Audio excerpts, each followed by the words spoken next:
Assalamualaikum warahmatullahi wabarakatuh. Kembali lagi di channel Berita Mistis.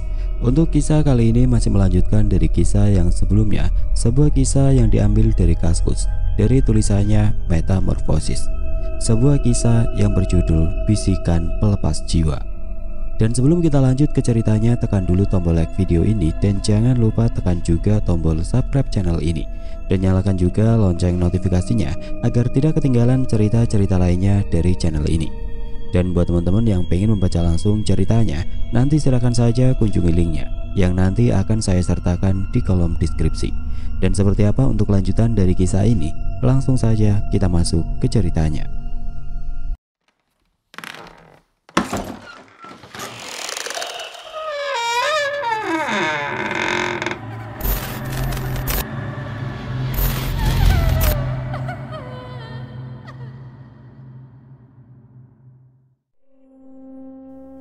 Tanpa terasa rentan waktu yang berjalan begitu cepat, kini mengiringi terdengarnya suara klakson sebuah mobil Kijang Super yang terhenti di depan pintu gerbang. Keberadaan saya yang sedari tadi hanya terpaku dalam memandang deretan angka yang terpampang pada kalender dinding. Perlahan mulai terusik seiring dengan terdengarnya kembali bunyi suara klakson.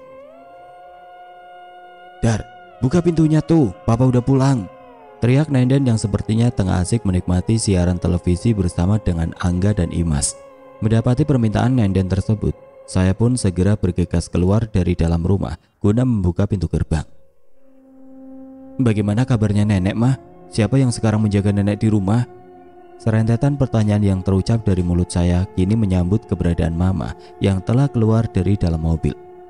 "Kamu tuh ya, Dar, orang tua baru sampai rumah udah ditanya yang macam-macam," gerutu mama yang terlihat sibuk dengan beberapa map kertas yang berada di tangannya. Mendapati hal tersebut, saya pun segera membantu mama untuk membawa map kertas itu ke dalam rumah. "Bagaimana, Pak, Mah?" tanyaku kembali begitu papa dan mama telah duduk di kursi yang berada di teras depan. Dan tidak lama berselang setelah pertanyaan saya tersebut, Imas dan Angga pun nampak keluar dari dalam rumah, disusul oleh Nenden yang terlihat keluar dari dalam rumah dengan membawa serta 2 buah gelas yang berisikan air putih. "Bagaimana hasilnya, Pak? Kapan kira-kira kita akan mulai pindah?" tanya Nenden yang seraya meletakkan gelas yang dibawanya di atas meja. "Rasanya waktu 5 bulan yang telah Papa lewati untuk persiapan perpindahan ini masih terasa kurang, Den. Mungkin dalam 2 bulan ke depan kita baru akan mulai bisa menjalani proses perpindahan ini. Dan dalam rentang waktu 2 bulan ke depan itu, Papa akan mempergunakan rentan waktu itu untuk menyelesaikan proses administrasi nenek kamu serta perbaikan rumah yang nanti akan kita tinggali." "Wah, berarti itu artinya proses perpindahan itu berbarengan dengan waktu libur kuliah. Dengan kata lain, Dharma dan Nenden bisa ikut serta ke rumah nenek," ujarku yang berbalas anggukan kepala papa dan mama. "Oh ya, Pak, kira-kira nanti saat kita pindah, kita akan menempati rumah yang mana?" tanyaku dan berbalas dengan ekspresi keterkejutan papa. "Nenden yang memberitahu Dharma, Pak. Habisnya kemarin itu Dharma menanyakan tentang rumah yang ada di dalam foto tua itu." Mendapati perkataan Nenden tersebut, terlihat papa menganggukkan kepalanya, lalu terdiam untuk beberapa saat. "Kita akan tinggal di rumah Papa yang lama, rumah yang ada di dalam foto tua itu." "Loh, kita nggak tinggal di rumah kita yang dulu, Pak?" tanya Nenden yang sepertinya sedikit merasa terkejut atas perkataan yang baru saja terucap dari mulut papa. "Ada sesuatu yang sebenarnya belum Papa kasih tahu kepada kalian, dan hal ini menyangkut tentang rumah yang dulu pernah kita tinggali itu." Seiring dengan perkataannya yang terhenti, terlihat papa mengambil gelas air putih yang berada di atas meja lalu meminumnya. "Sebenarnya Papa sudah lama menjual rumah itu, dan itu pun atas persetujuan nenek kalian. Hasil dari penjualan rumah itu Papa pergunakan untuk membiayai aktivitas nenek kalian selama tinggal di rumah jompo. Sedangkan sedikit sisa dari hasil penjualan yang masih tersimpan di Papa, rencananya akan Papa pergunakan untuk memperbaiki kerusakan yang ada pada rumah kita itu." Seiring dengan berakhirnya penjelasan papa, saya pun kini hanya bisa terdiam dengan ekspresi kegelisahan yang begitu tergambar jelas di wajah saya ini. "Kamu kenapa, Dar?" tanya papa yang sepertinya mengetahui akan kegelisahan yang kini tengah saya rasakan. Dharma nggak kenapa-napa, Pak. Mungkin nanti Dharma hanya butuh sedikit penyesuaian dengan rumah lama yang akan kita tinggali. Karena Dharma kan belum pernah tinggal di rumah itu. Jawabku dengan rasa bingung, karena saya sama sekali tidak menyangka kalau Papa akan bertanya seperti itu. Pak, apakah di rumah yang akan kita tinggali nanti, wanita desa yang berfoto bersama kakek itu masih ada? Tanya Imas dengan polosnya. Dan kini begitu mendengar pertanyaan Imas tersebut, saya dan Nenden pun hanya saling bertukar pandang. Wanita desa? Wanita desa yang mana? Oh, yang dimaksud Imse itu wanita-wanita desa yang ada di foto kakek, Pak, sewaktu kakek masih bertugas menjadi anggota militer.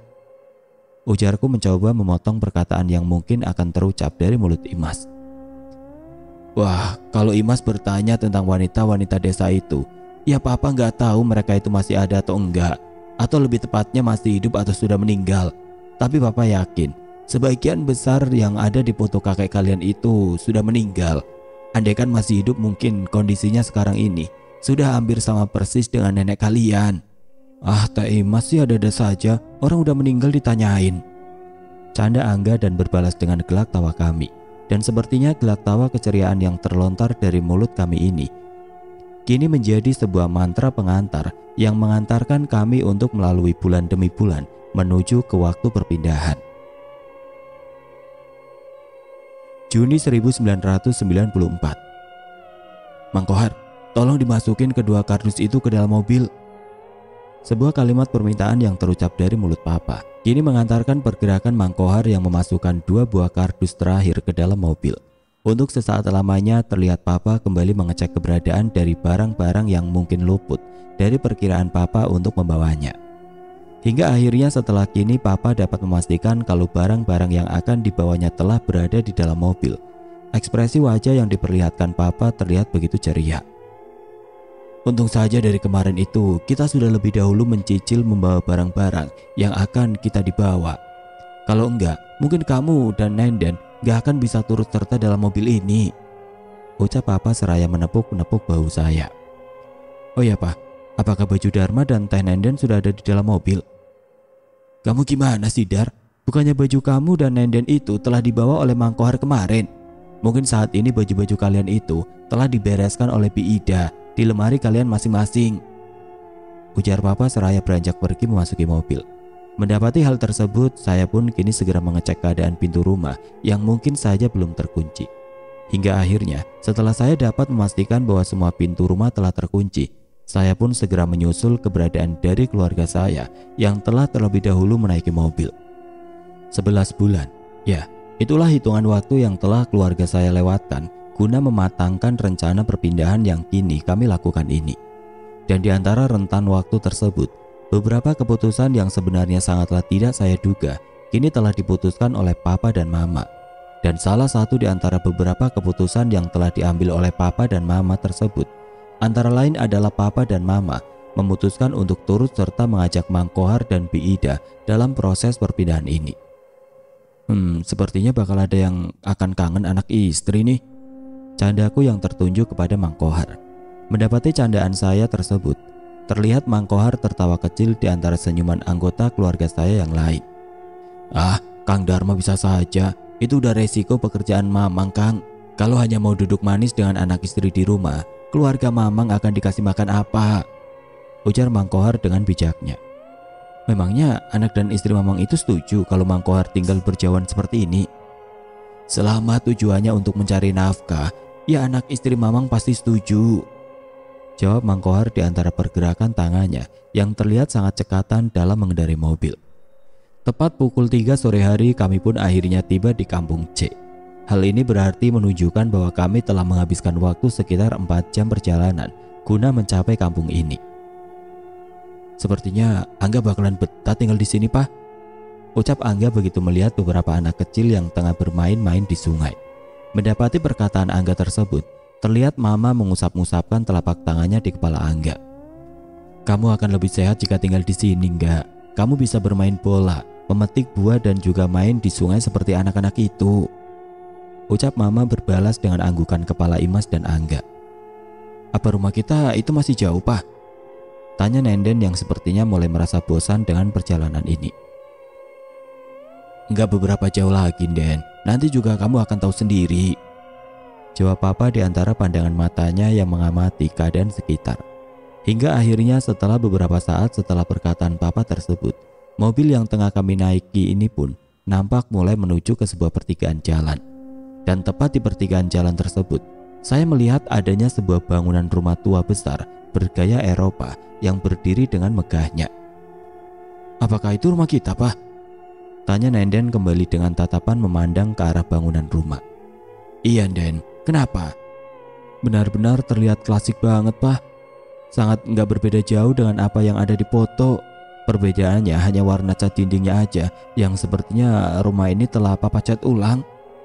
Seiring dengan berakhirnya perkataan Nenden tersebut, mobil pun kini terhenti di depan pintu gerbang. Dan kini tanpa menunggu perintah dari siapapun, terlihat Mang Kohar keluar dari dalam mobil dan berjalan menuju ke arah pintu gerbang. Nampak sesekali terlihat Mang Kohar mencoba menghindari genangan air dari beberapa kubangan kecil yang terdapat di tanah.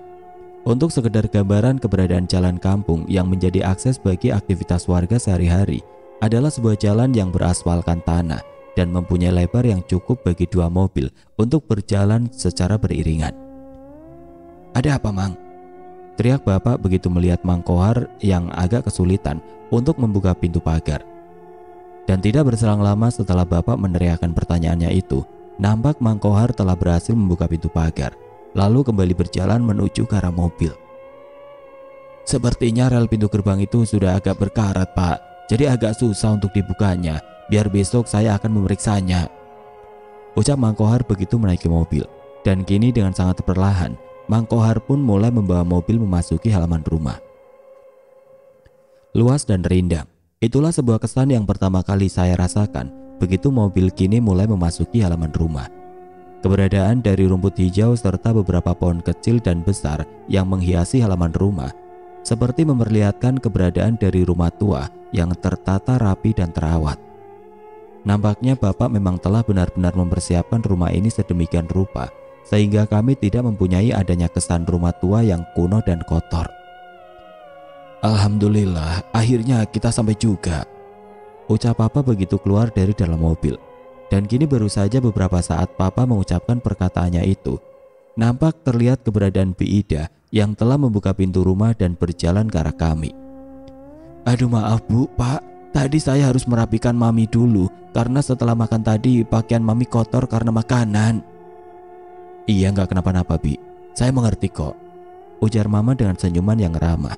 Begitu mendapati respon Mama tersebut, Bi Ida pun nampak segera membantu Mang Kohar guna mengeluarkan barang-barang dari dalam mobil, lalu membawanya memasuki rumah.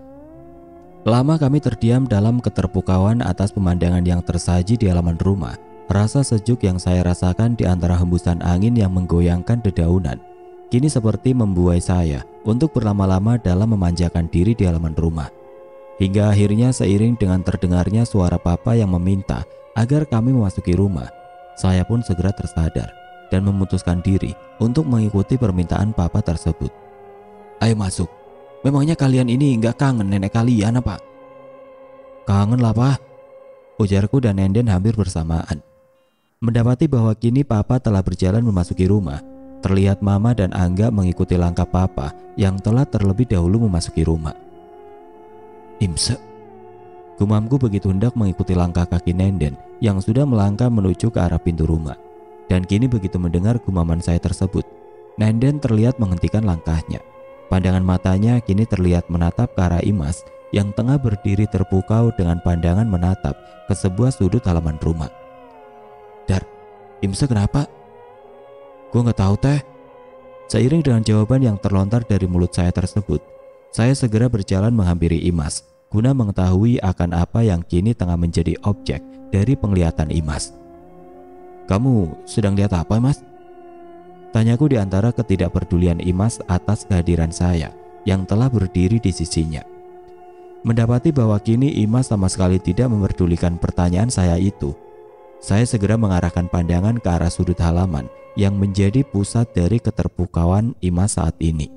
Kandang angsa, gumamku dengan rasa tidak percaya begitu pandangan saya kini melihat keberadaan dari sebuah kandang kecil yang dikelilingi oleh pagar bambu kuning berada di sudut halaman. Ada apa, Dar? Tegur Nenden di antara keterpukauan saya yang tengah menatap ke arah kandang angsa. Apakah itu kandang angsa yang pernah Teteh ceritakan waktu itu? Mendapati pertanyaan saya tersebut, kini Nenden hanya bisa terdiam dengan tatapan mata yang ikut memandang ke arah kandang angsa. Entahlah Dar, gue kurang begitu yakin. Tapi kalau melihat dari bentuknya, sepertinya memang kandang itu yang dulu pernah aku ceritakan sama lu, ujar Nenden dengan kalimat yang terasa ragu. Dan entah mengapa seiring dengan kalimat yang terucap dari mulut Nenden tersebut, saya bisa merasakan adanya perubahan suhu di halaman rumah ini. Kok jadi dingin begini ya Teh? Ucapku yang berbalas dengan ekspresi ketidaknyamanan Nenden atas situasi yang kini tengah dialaminya. Angsanya lucu-lucu ya Bang, tapi Imas kasihan dengan anak perempuan itu. Anak itu... Imse, bentak Nenden seraya menggerakkan tangannya menutup mulut Imas. Kamu gak sedang melihat apa-apa Imse, itu hanya perasaan kamu saja, ucap Nenden seraya memalingkan pandangan Imas dari kandang angsa. Tapi Teh, dengan ekspresi wajahnya yang menampakkan ketidaksetujuan atas perkataan Nenden, sepertinya Imas mencoba untuk membantah perkataan Nenden. Dan hal tersebut kini telah membuat saya berpikir untuk segera mengajak Imas masuk ke dalam rumah. Sebaiknya lu aja yang ngajak Imse ke dalam Teh. Gue takut penglihatan Imse itu akan bertambah parah, pintaku dan berbalas dengan anggukan kepala Nenden. Terus lu mau kemana Dar? Gue mau ke kandang itu sebentar Teh. Sumpah gue akan penasaran kalau sampai belum bisa memastikan kalau kandang itu adalah kandang angsa yang pernah lu katakan itu. Kini begitu mendapati perkataan saya itu, dengan segera Nenden pun mengajak Imas untuk masuk ke dalam rumah dan meninggalkan saya seorang diri di halaman rumah. Semoga apa yang telah Imse lihat tadi sama sekali gak benar, gumamku di antara pergerakan kaki ini yang mulai berjalan menuju ke arah kandang angsa. Hingga akhirnya seiring dengan keberadaan saya yang mulai mendekati area kandang angsa, saya bisa merasakan adanya suasana yang mencekam di area kandang angsa. Dan sepertinya kehadiran rasa mencekam yang saya rasakan saat ini adalah efek dari keberadaan sebuah patung angsa yang berada tepat di area dalam dari kandang angsa tersebut. Apa maksud kakek membangun patung angsa ini di area kandang angsa? Apa mungkin patung angsa itu dibangun hanya untuk mempercantik tampilan dari kandang angsa ini? Tanyaku dalam hati seraya memperhatikan patung angsa tersebut secara lebih seksama lagi. Dan kini telah beberapa saat saya hanya terdiam dalam memandang patung angsa tersebut. Saya pun memutuskan untuk segera masuk ke kandang angsa walaupun dengan perasaan yang sangat ragu. Sepertinya memang kandang angsa ini yang dulu pernah diceritakan oleh Teh Nenden, ucapku pelan begitu menyentuh pintu pagar kandang angsa yang terbuat dari bambu kuning. Bayangan saya akan kejadian kelam beberapa tahun yang lalu dan pernah terjadi di kandang ini kini seperti memenuhi pikiran saya saat ini. Andai memang kakaknya Papa telah meninggal di tempat ini dengan cara seperti apa yang telah diceritakan oleh Teh Nenden, lantas apa yang menjadi penyebab hingga kakaknya Papa bisa tertusuk oleh pagar bambu ini? Tanyaku dalam hati seraya mencoba untuk membuka pintu pagar. Lagi cari apa Kang Dharma? Sial, makiku dalam hati begitu mendengar suara teguran yang terdengar secara tiba-tiba.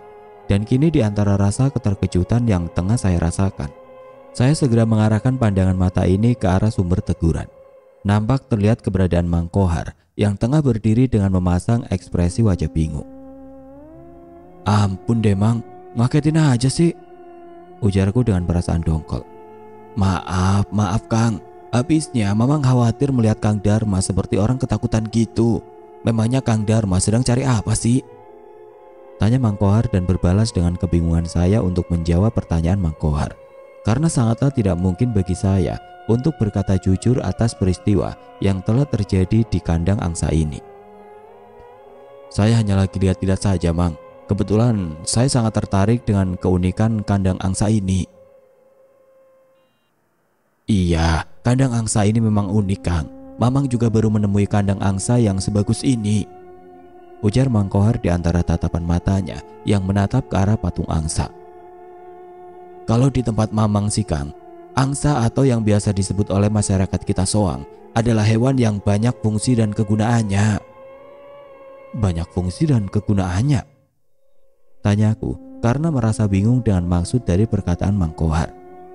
Dan seiring dengan pertanyaan yang terlontar dari mulut saya itu, saya pun segera memasuki kandang angsa guna memeriksa keadaan di area kandang angsa.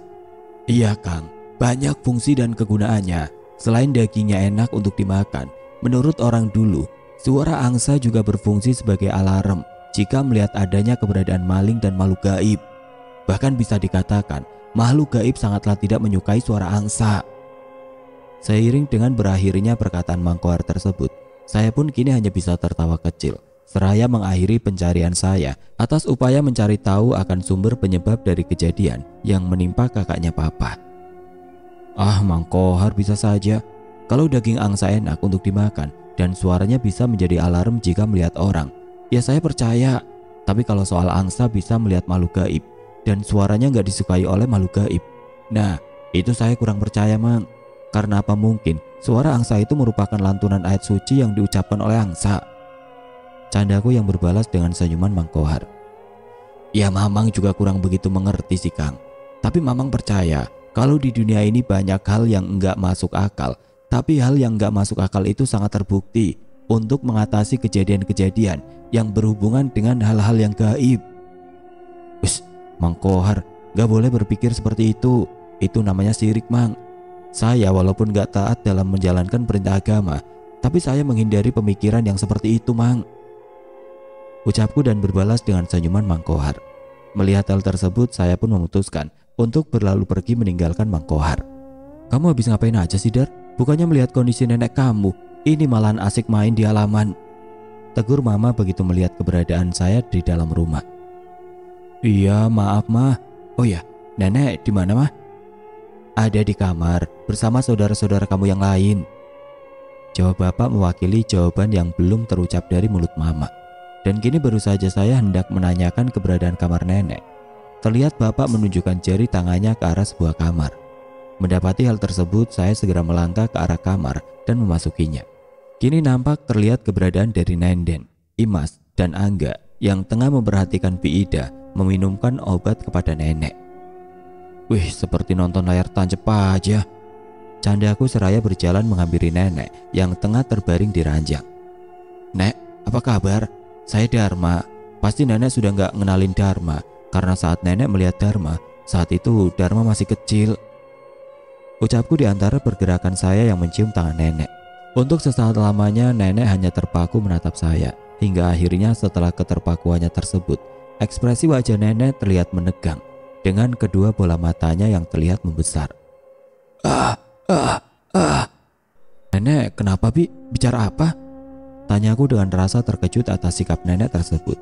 Walaupun saat ini saya sama sekali tidak mengerti dengan apa yang akan dikatakan oleh nenek, tapi melihat dari pergerakan tangannya yang terlihat mengarah ke arah saya, sepertinya nenek mencoba untuk berkomunikasi dengan saya. Mungkin nenek mengenal Kang Dharma atau mengerti dengan ucapan Kang Dharma tadi. Jawab Bi Ida seraya meletakkan gelas yang dipegangnya di atas meja kecil yang berada di sisi tempat tidur. Mendengar jawaban Bi Ida tersebut, saya pun kini segera berdiri menjauh dan bergabung dengan Nenden, Imas, serta Angga.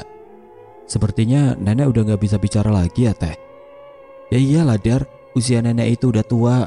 Kalau gak salah, usia nenek sekarang udah 82 tahun. Dan di usia yang sudah lanjut seperti itu, nenek bisa merespon perkataan lo seperti itu saja. Bagi gua sudahlah teramat hebat. Ujar Nenden dan berbalas dengan anggukan kepala saya. Hingga akhirnya setelah kini kami merasa puas untuk melepaskan rasa kangen kami kepada nenek. Kami pun memutuskan untuk keluar dari dalam kamar guna membantu Mama dan Papa dalam membereskan barang-barang yang kami bawa serta dalam proses perpindahan ini. Oh ya Pak, kalau kamar Dharma ada di mana ya? Tanyaku seraya memperhatikan keberadaan dua buah kamar yang ada di lantai bawah, dan salah satunya adalah kamar nenek. Kamar kamu ada di lantai atas Dar, begitu juga dengan kamar Nenden.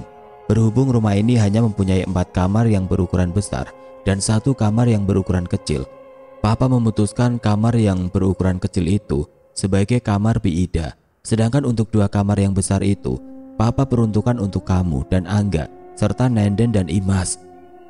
Jawab Papa di antara pergerakan mata saya yang memandang ke seluruh sudut rumah. Bisa dikatakan rumah tua ini adalah rumah yang indah. Hal ini didasari atas keberadaan dari ornamen kayu-kayu dolken yang berpadu serasi dengan batu kali besar hingga menciptakan pemandangan yang artistik dan megah. Ya udah, kalau begitu Dharma mau ke lantai atas dulu, Pak. Ujarku langsung melangkah menuju ke tangga kayu yang berada di sudut rumah. Kalau gitu Nenden juga mau lihat kamar dulu deh. Seiring dengan perkataannya tersebut, terlihat Nenden segera berlari menyusul saya yang sudah lebih dulu menaiki anak tangga.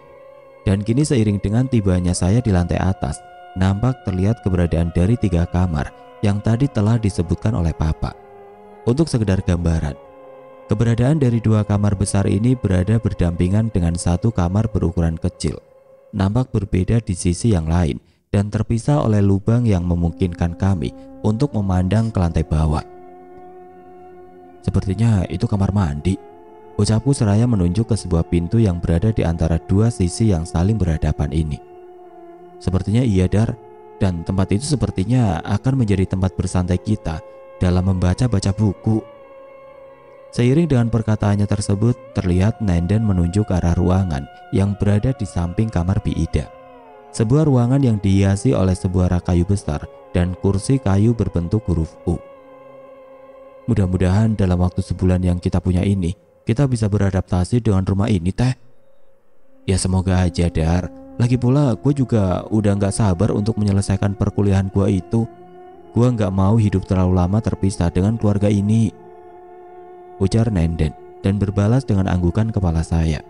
Dan seiring dengan anggukan kepala saya tersebut, Nenden pun segera berjalan menuju ke arah kamar yang sepertinya telah diberi tanda oleh Papa dengan sebuah kertas kecil yang tertempel di pintu kamar dan bertuliskan nama Nenden serta Imas.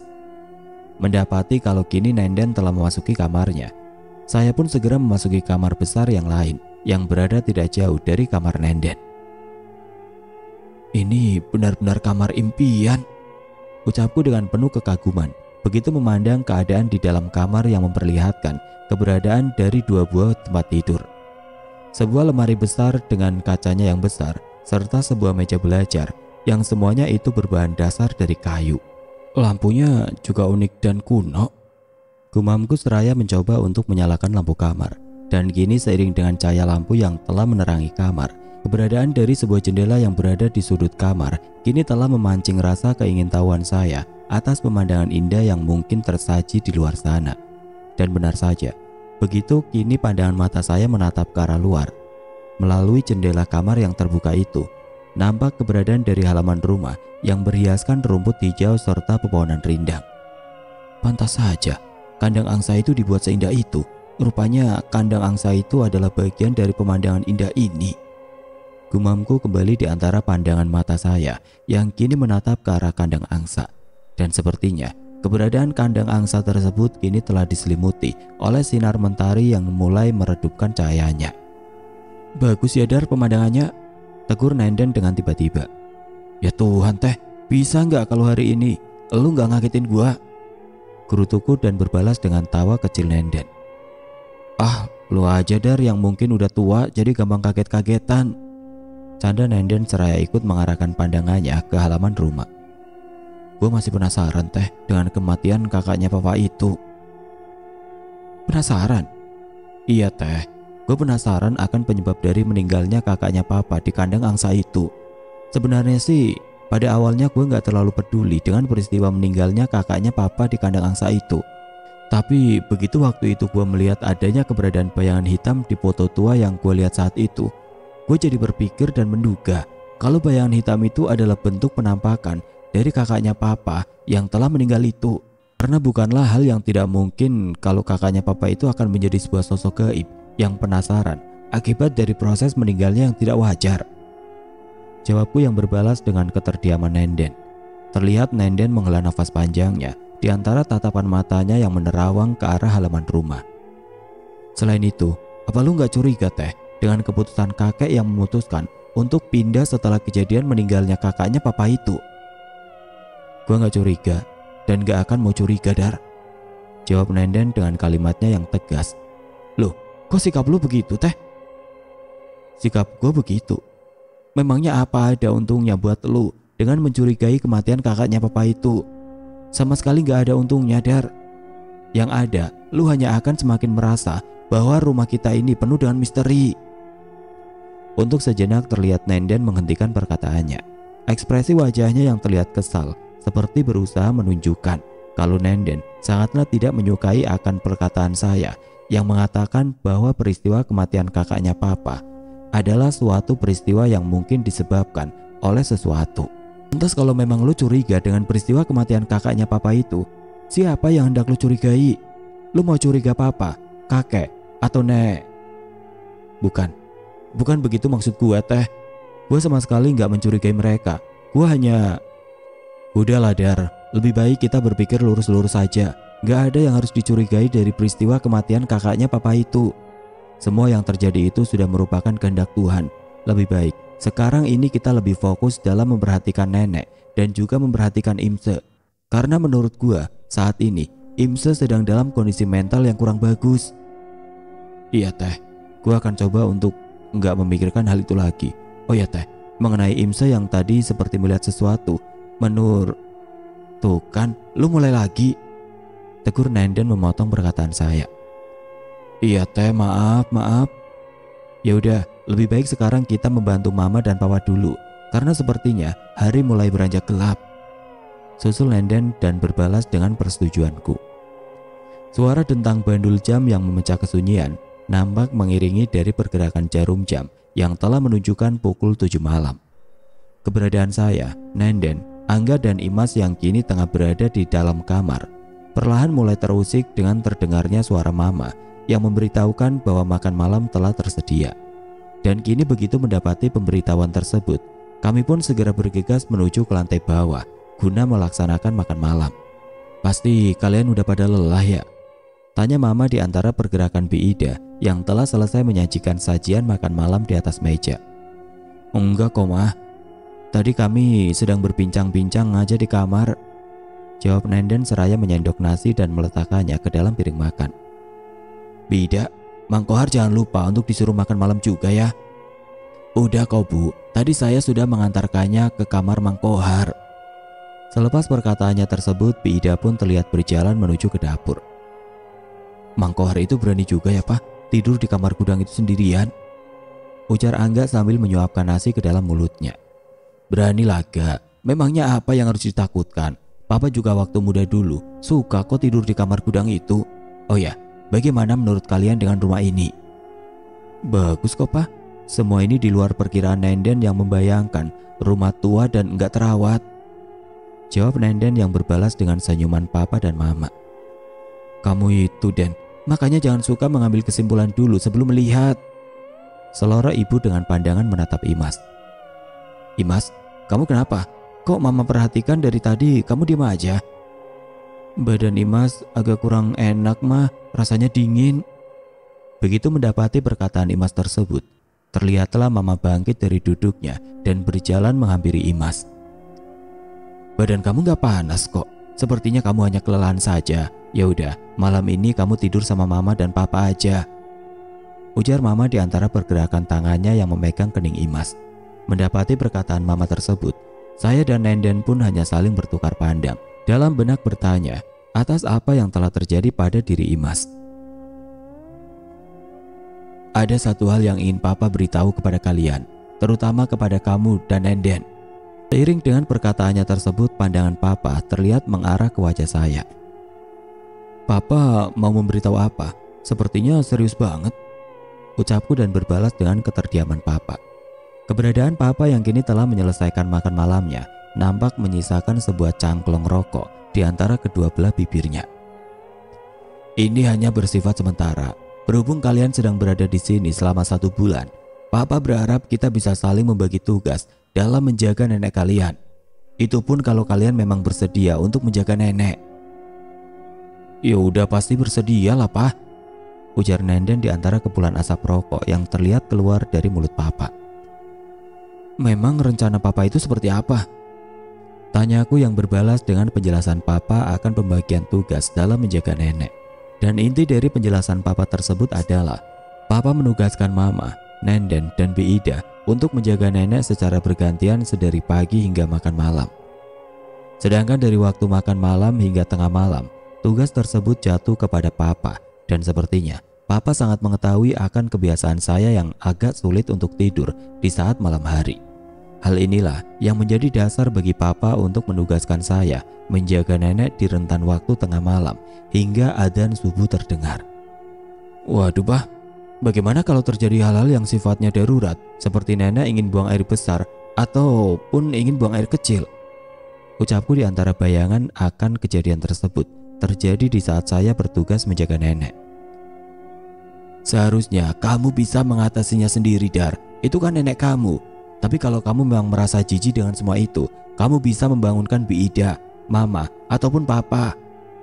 Kini begitu mendengar perkataan Papa tersebut, saya pun dapat sedikit bernafas lega. Karena sejujurnya, mungkin saya tidak akan sanggup untuk mengerjakan hal-hal seperti itu. Selepas berakhirnya makan malam, saya memutuskan untuk melihat keberadaan dari kamar Mang Kohar yang berada di halaman belakang. Ya, sebuah kamar multifungsi, yang mana kamar tersebut dapat juga dipergunakan untuk menyimpan barang-barang yang sudah tidak diperlukan lagi. Sesampainya saya kini di kamar Mang Kohar, nampak terlihat pintu kamar yang masih terbuka. Sepertinya Mang Kohar belum memutuskan untuk beristirahat malam ini. Sedang apa, Mang?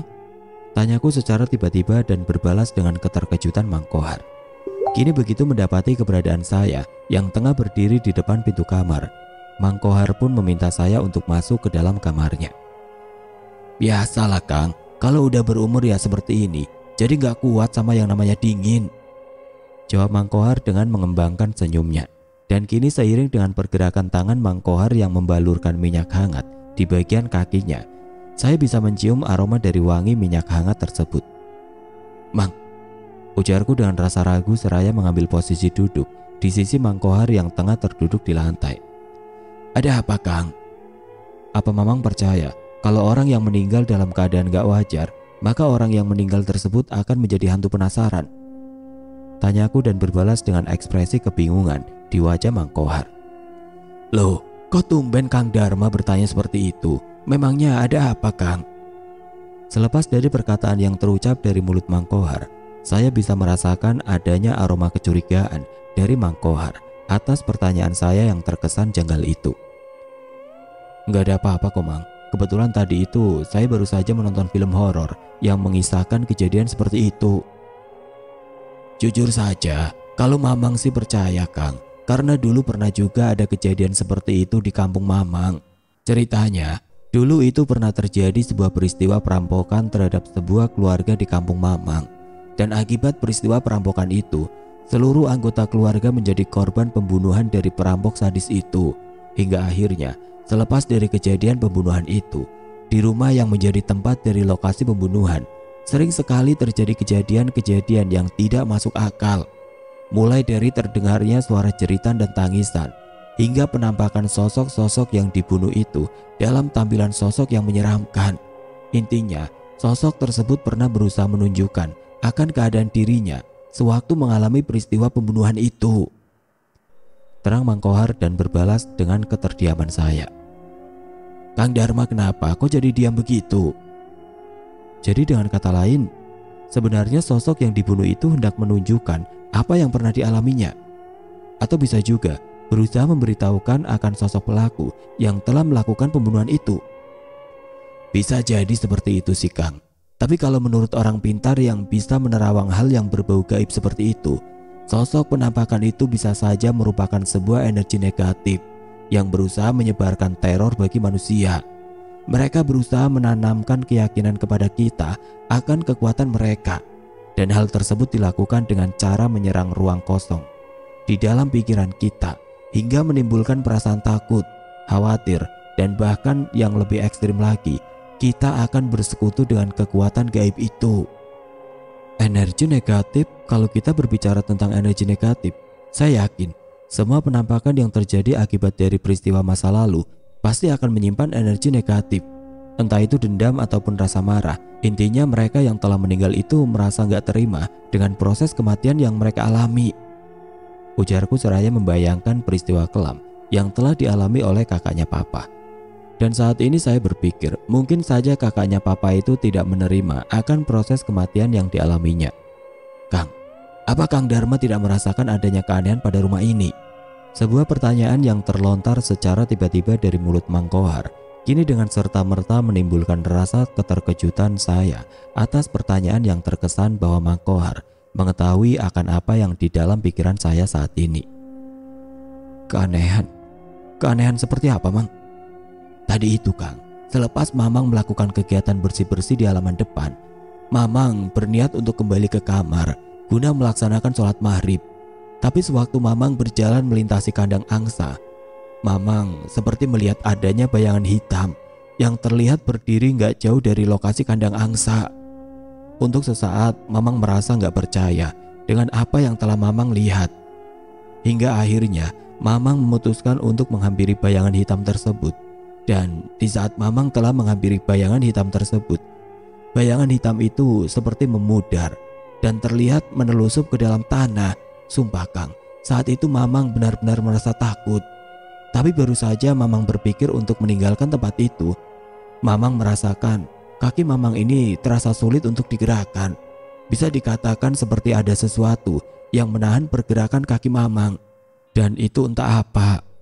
Nampak kini Mang Kohar menghentikan perkataannya. Helaan nafasnya terlihat begitu dalam. Lantas, apa yang terjadi, Mang? Di saat itulah Mamang seperti tertarik untuk mengarahkan pandangan mata ini ke arah kandang angsa. Hingga akhirnya di saat pandangan mata Mamang terarah pada patung angsa yang berada di kandang itu, Mamang seperti melihat warna putih pada patung angsa itu telah berubah menjadi warna merah pekat. Dan bisa Mamang katakan kalau warna merah pekat yang terdapat pada patung angsa itu adalah cairan darah. Karena Mamang bisa melihat kalau cairan itu terlihat menetes jatuh ke rerumputan. Saat melihat semuanya itu, Mamang benar-benar merasa ingin pingsan. Untung saja di saat itu Mamang mendengar adanya suara panggilan papanya Kang Dharma. Kalau enggak, wah, Mamang enggak bisa ngebayangin atas apa yang akan terjadi selanjutnya. Astaga, Mang, apakah Mamang menceritakan semua yang Mamang alami itu kepada Papa? Enggak, Kang, Mamang enggak menceritakannya karena Mamang khawatir cerita Mamang itu akan merusak suasana nyaman yang ada di keluarga ini, jawab Mang Kohar dan berbalas dengan rasa lega di hati saya. Alhamdulillah, Mang, kalau Mamang memang gak menceritakannya kepada Papa, karena sejujurnya saya gak begitu mempercayai atas apa yang telah Mamang lihat itu. Bisa jadi apa yang telah Mamang lihat itu adalah efek dari rasa lelah karena aktivitas kesibukan yang telah Mamang lakukan hari ini. Mungkin ada baiknya kalau sekarang ini Mamang istirahat saja. Dan saya yakin di saat besok, di saat Mamang sudah merasa segar kembali, Mamang pasti gak akan mengalami kejadian seperti itu lagi. Ucapku mencoba menenangkan Mang Kohar. Walaupun di dalam hati kecil saya kini muncul sebuah pertanyaan atas apa yang telah dilihat oleh Imas dan Mang Kohar di kandang angsa. Dan kini berdasarkan atas apa yang telah dilihat oleh Imas dan Mang Kohar di kandang angsa, curigaan saya atas sesuatu yang tidak beres di rumah ini kini semakin bertambah besar. Amin, Kang. Semoga apa yang Kang Dharma katakan itu benar. Ya udah, Mang, kalau begitu saya ke dalam dulu. Kebetulan malam ini saya mendapat tugas untuk menjaga nenek. Seiring dengan anggukan kepala Mang Kohar, saya pun segera berjalan pergi meninggalkan kamar Mang Kohar. Oke teman-teman, sampai di sini dulu ceritanya. Nantikan kelanjutan kisah ini di video berikutnya. Agar tidak ketinggalan, klik tombol subscribe channel ini dan nyalakan lonceng notifikasinya. Wassalamualaikum warahmatullahi wabarakatuh.